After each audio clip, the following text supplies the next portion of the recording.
Before we jump into our message here for the week, it's kind of funny how things play out, right?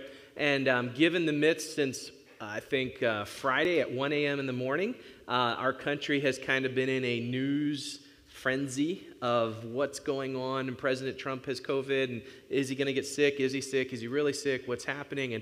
And before that even happened, to kind of get all America kind of refocused in, we were just talking, Pastor BJ and I were talking about an article that was written about mask fatigue, right? Mask fatigue. And so the word fatigue, it means you're tired, you're worn out, you get sloppy. You just stop caring because, I'm fatigued. I'm exhausted. Mental fatigue, right? Physical fatigue. And you just kind of go through that. And it was an article about that. I saw another article that talked about how dentists are seeing more and more what? Did anybody read that same article? What was it, Anita? Broken teeth, right? Because of pandemic stress. Did anybody read that one?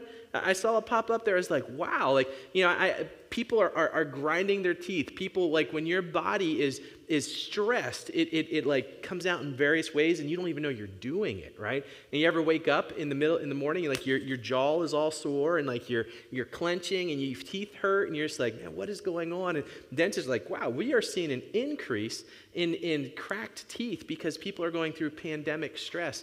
And you keep going through. It's like, man, we're just tired. This is different than anything we've ever experienced, right?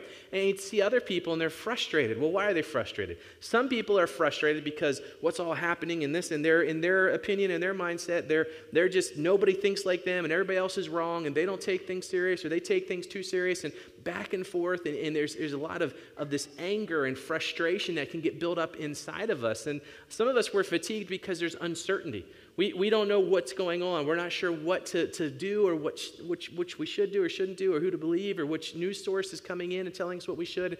And so you go the whole way through this. Others of us, I just listen to people say, quarantine was really hard. It's still really hard. I'm just lonely. People that were quarantined by themselves, people that were quarantined away from their families, people that are still going through quarantine, that still have underlying conditions and situations like that. We're just lonely, right? We're just lonely. And we go the whole way through, and we're just kind of the list of things over here. Some people are like, I have underlying conditions nobody knows about. Nobody understands my situation or understands the health risk or what doctors are telling me. Other people are saying, I can't wear a mask because I have asthma. It restricts and everybody judges me because I'm not wearing a mask. And look at me, so why aren't you wearing your mask? And so there's this back and forth where there's underlying conditions we can't see, we can't understand, yet there's tension and frustration and pandemic stress and fatigue. And do you see how that list just keeps going down? We just keep going here. People have lost their jobs. That's tough. That's hard. People are uncertain if their jobs are coming back. They don't know what's going to happen. We're wrestling over masks and whether we should or shouldn't, or if we like them or if we don't like them. Our elderly need support and care, and who's watching out for my mom, or who's watching out for my grandma. And it's just more and more on us. We go through isolation. We got parents that are going through cyber school. They never signed up to be teachers, right? They never signed up to have their kids go through cyber school at home and be kind of forced into instant homeschooling in that way.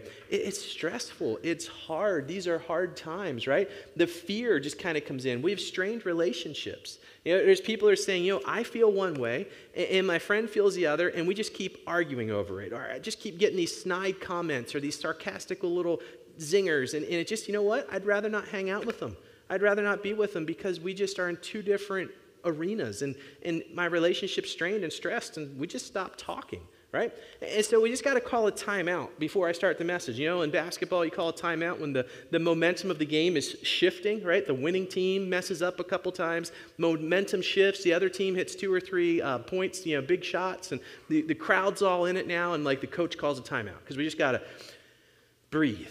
Right? We just got to pause, right? We just got to pause in this, and we got to recognize that, we're in a time where there's 2 different groups of people. There's 3 circles on the screen behind me. There's 2 different groups of people. There's one group that has high concern right now.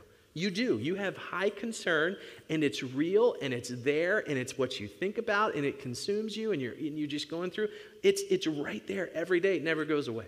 And then we have another group in this room that would say, I have low concern, right? I don't, and we can go to the extremes. The one side says, I will die if I get it, and the other side says it doesn't exist, right? There are groups in this room, and we recognize that. And so as a church, we're coming together, and it's hard to have a group of people, two different groups, try to come together when there's this feeling of wrestling and angst and uncertainty, and are you taking it serious? You're not taking it serious enough. I can't come because you're not doing this, and I don't know this, and it's all inside of us. So we have to call a timeout, and we just have to say, okay, as a church, right, what are we committed to? As a church, what are we committed to? We're committed to the mission of Jesus. We're committed to this idea that the gospel goes out, it changes people's lives, it grows people spiritually, their relationship with God changes. We're imperfect people being changed by God. And so in this room, there's imperfect people being changed by God in the concerned group. And in this room, there's imperfect people being changed by God in the low concern group. And we are all committed to the same mission of Jesus. Listen, the church has made it through plagues, epidemics, persecution, world wars. The church has survived everything that Satan has thrown at it. And the church can and must survive the situation that we're walking through today. As a community, we come together with different opinions, with different thoughts, with different backgrounds, with unknown things that we can't see. And rather than judging people, pointing fingers, or just saying, I don't want to come anymore because of that person, you got to reevaluate your heart, right? You can't change the other person, but you got to evaluate your heart and say, listen, what do I have to do? Where am I at? What's going on? Let's start praying specifically about those things as God reveals to your heart, right? Maybe you've had lack of patience, right? Somebody just gets under your skin, lack of patience, and you're like, God, give me more patience, right? Give me more. Maybe you're here and you have no real compassion or mercy. Like, I don't care about that person. I don't care about their thought. I don't care about where they're at. Hey, God, give me compassion. God, give me empathy, right? Give me the ability to care for my brothers and sisters. All throughout the Bible, the church is called to unity. And so the call to unity, being a part of the mission of Jesus, is one where I might have to surrender. I might have to put down what I think and my opinion in order for the greater part of the whole, right? In order for the greater part of the whole. And I say, you know what? It's not a big deal. It's not a big deal. I was talking to somebody who literally had to wear a mask in a workout facility at 2 a.m. in a hotel, right? Because there's a sign that said, please wear a mask. He's like, 2 a.m, no one else is up. I'm in this workout facility, only person, I wore my mask. Do you know why? It's a mindset. It was a mindset. Did they like it? No. Did they care? No. Did they want? No. But you know what? If they say it, I'll do it. Now, my own daughter plays soccer. We're sitting outside on the sidelines. Only 2 people per person can go to a soccer team, 2 people per player, right? So we're going, no kids are allowed. It says no grandparents are allowed. It's pretty rigid, pretty rigid, And so we're sitting there outside. We're social distance on our soccer chairs. And it's like, Dustin, don't really feel like I need to wear a mask being outside 10, 15, 20 feet away from other people. However, right, soccer organization has asked that we wear masks because they want to do their due concern, their due diligence. And so it's like, all right, I'll put a mask on, right? So inside, do I want to? Not really. Do I think I need to? I don't. I'm not a scientist. I'm not an expert. You guys know that. But if they're asking and I'm abiding by their rules, I'll put a mask on. I'll take that step because it's what they're asking me to do. And so in all of both those situations, none of those have to do with church, but they just look at the mindset, right? They look at the mindset. And I think if we come to this with the mindset of Jesus, I think if the Apostle Paul was alive today, he would say, listen, to the Jews, I become a Jew. To the Greeks, I become a Greek. I become all things to all people so that, can you finish the verse? All can be saved, right? So I think Paul would come in and say, hey, masks on? Cool, I'll put a mask on because I get to tell you about Jesus, right? I'll put a mask on. I get to tell you about Jesus. I think Paul also, in the risk of whatever he could catch or whatever he could happen, I think if there were a group of people that weren't wearing masks, he would take his mask off to go and reach those people for Jesus because his commitment was the mission of Jesus. Now that's an extreme. We're not asking people to do that.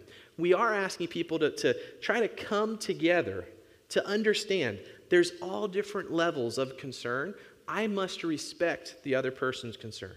And I shouldn't have to make them ask me. I should try to figure out, okay, how can I best respect this person? And I'll try to do it that way, and I'll try to respect that way. And I'm not going to throw little digs at, oh, you don't care about me, and that's why you're not wearing a mask, or, oh, you're just trying to throw your personal liberties, you're trying to force me to do something I don't want to do. And we kind of bristle, right? We got to put the bristling down and focus on the mission of why we're here and say, okay, given 2020, right? Here we are, October 4th, 2020. How can I be the best Christ follower today?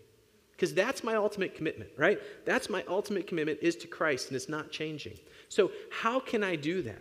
And in the midst of that whole list of stress and struggle and strain and pandemic stress that are causing you to crack teeth and have all kinds of symptoms, I thought of the verse that Jesus said in John 14:27. He said, "Peace I leave with you. My peace I give you.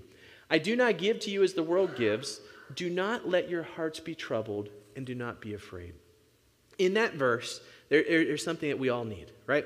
It's Jesus' peace. It's Jesus' peace, his peace that he wants to give, his peace that he wants to leave us, his peace that he's calling us to.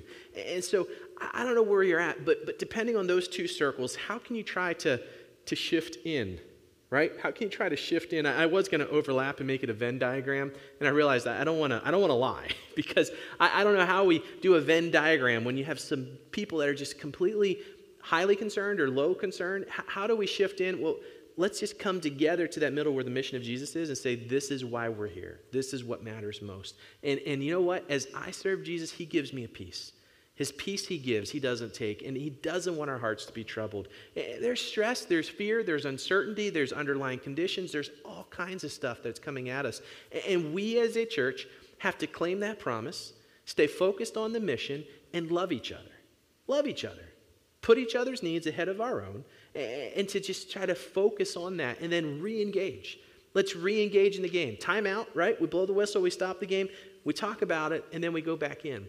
One of the reasons we took the survey, we wanted you to tell us about where you're at. And if you want to communicate more with us, please let us know, and we want to listen. Our goal and our commitment as a church was to enter this judgment-free. Now judgment-free means in the issue of COVID, we recognize everybody's going to make their own decision. We want to be grace-filled. And we want to respect that, but we also want to know you're committed to community, you're committed to the church, you're committed to the mission of Jesus. COVID isn't a reason to hit pause and not engage in church and not engage in spiritual growth and not stay committed as a spiritual leader of your kid's home, right? That's not a reason to stop. You need to stay committed to the mission of Jesus, and we want to walk with you and best understand what that can look like, and as a church, how we can continue to fan that flame to see it continue to grow.